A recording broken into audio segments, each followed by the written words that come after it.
चाहते हैं आप? देखिए, हमें अफगानिस्तान से भगाया गया, हमें पाकिस्तान से भगाया जा रहा है, ईरान से भगाया गया, इराक से भगाया गया, आज असम से भगाया जा रहा है, केरला से भगाया जा रहा है, बांग्लादेश से भगाया जा रहा है। हम कब तक भागते रहेंगे? मैं ये नहीं कह रही कि हमें बॉर्डर्स नहीं खोलने चाहिए, हिंदुओं को सेफ नहीं रखना चाहिए। मैं तो कहती हूँ सारे लॉज चेंज करने चाहिए, लेकिन इसके साथ साथ उस हर हिंदू को उसकी मातृभूमि में वो राइट दिलवाना है कि वो वहाँ पे सेफ फील करे।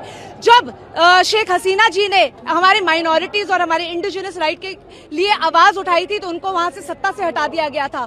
ये जिहादी यूसुफ जी, उनको जो नोबेल पीस प्राइज मिलता है वो पीस प्राइज भी वापस लिया जाए और उस जिहादी के अगेंस्ट एक्शंस लिए जाएं, जिसमें सारी इंटरनेशनल एजेंसी स्टेप इन करें, क्योंकि बहुत ज्यादा जरूरी है कि हमारे इंडिजिनस राइट्स सेव करे जाए। क्योंकि वहां की मिलिट्री मिली हुई थी, वहां की पुलिस मिली हुई थी, जिसने दीपू को उनके हवाले करा और वो चुपचाप वो तमाशा देखती रही। दीपू के बाद 4 ऐसे और इंसिडेंसेस हो चुके हैं, रोज ऐसे लोग जलते हैं। वो दीपू अकेला नहीं चला है, उस दीपू के साथ साथ मैं भी वो दीपू हो सकती हूँ, आप भी वो दीपू हो सकते हो, जो आगे जलाए जाएंगे जब तक हम स्टेप इन नहीं करते। मेरी भारत सरकार से सिर्फ 2 डिमांड्स है। एक तो रूल्स थोड़े बदले जाएं ताकि जो भी हिंदू है वो सेफ होके हमारे घर वापस आ सके, लेकिन इसके साथ साथ बांग्लादेश में एक छोटा राष्ट्र बनाया जाए जो हिंदुओं के लिए उन्हीं की मातृभूमि पे सेफ हो, जहाँ पे शरिया लॉ नहीं हो, जहाँ पे कॉन्स्टिट्यूशन में उनके माइनॉरिटी के राइट्स रहे और एक हिंदू राष्ट्र का झंडा फहराया जाए। ये भारत सरकार से मैं विनती करती हूँ कि बांग्लादेश पर जल्दी से जल्दी आक्रमण किया जाए। हम जान देने के लिए भी तैयार है। बांग्लादेश नहीं, कोई जगह, अरे क्या होगा, हम तैयार है। 2 रोटी यहाँ खा रहे, 2 वहाँ खाएंगे। वहाँ भी इंसान जाते हैं, जानवर नहीं। बांग्लादेश नहीं, सुअर की औलाद है। ऐसे धर्म पे थू है, ऐसे धर्म पे थू है। बांग्लादेश नहीं, सुअर की औलाद है। देखिए, बांग्लादेश 1971 में हमारे कारण अस्तित्व में आया। हमारे करीब 5000 सैनिकों ने शहीद हुए और पाकिस्तान से लड़कर के बांग्लादेश की स्थापना की। आज वही बांग्लादेश पाकिस्तान की भाषा बोल रहा है, आज वही बांग्लादेश पाकिस्तान के पदचिन्हों पे चल रहा है, आज वही बांग्लादेश शरीयत लाना चाहता है, आज वही बांग्लादेश हिंदुओं की हत्या करा रहा है। दीपू चंद्र दास का एक ही अपराध था, को हिंदू था, हिंदू ना अपराध जैसा हो गया है। वहाँ इस्लामिक कट्टरवाद इतना हावी हो गया है, वहाँ का मरने वाला मुसलमान, मारने वाला मुसलमान, तो हिंदुओं का क्या लेना देना। जिस प्रकार से हिंदुओं के साथ वहाँ अनाचार, पापाचार, अत्याचार हो रहा है, चिंताजनक है।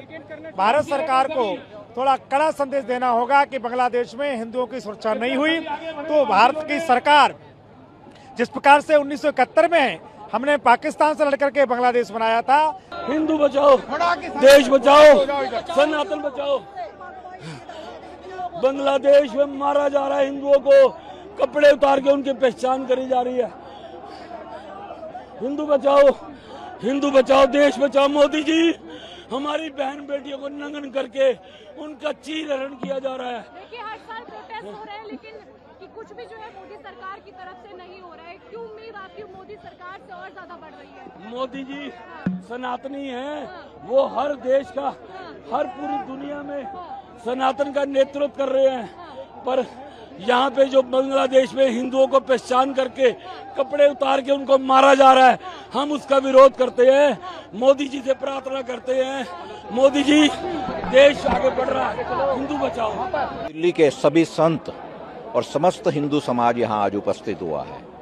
बौद्ध संत भी आए हैं, जैन साध्वियाँ, जैन साधु आए हैं, वाल्मीकि समाज के संत आए हैं, रामदास समाज के संत आए हैं और समस्त समाज यहाँ उपस्थित है। संदेश एक ही है कि बांग्लादेश की आज की स्थिति को हम स्वीकार नहीं करेंगे। बांग्लादेश में जिस तरह से हिंदुओं के ऊपर निरंतर अत्याचार हो रहा है, लूटपाट हो रही है, बहन बेटियों के साथ बलात्कार हो रहा है, हत्याएं हो रही हैं, इसको हम स्वीकार करने को तैयार नहीं हैं। विश्व चुप क्यों बैठा है, इसके लिए हम पूरे विश्व को भी संदेश दे रहे हैं। आप ऑल आइज ऑन गाजा तो करते हैं उन आतंकवादियों के लिए जो कि एक आतंकवादी घटना के बाद में जिन पर कार्य हो रहा था, पर हमारे हिंदुओं की चिंता किसी को नहीं है। ये वही हिंदू हैं जिन्होंने इस देश को बनाया। बांग्लादेश को बनाने में ना सिर्फ हमारी सेनाओं ने सहयोग दिया, 5000 से अधिक सैनिकों ने बलिदान भी दिया, और आज वही बांग्लादेश में हिंदुओं के साथ ये अत्याचार होगा, हम इसको स्वीकार नहीं करेंगे। सरकार से क्या मांग है आपकी? भारत सरकार से भारत सरकार से हमारी मांग है कि बांग्लादेश को संदेश दिया जाए कि हिंदुओं की ऐसी स्थिति को स्वीकार नहीं किया जाएगा। हमारा समाज, भारत का समाज अपने प्रशासन को कह रहा है कि इस संदेश को आगे पहुंचाएं और बांग्लादेश के साथ जिस भी ऐसे कदम को उठाने की आवश्यकता है जिससे हिंदुओं की रक्षा हो, उसको करें।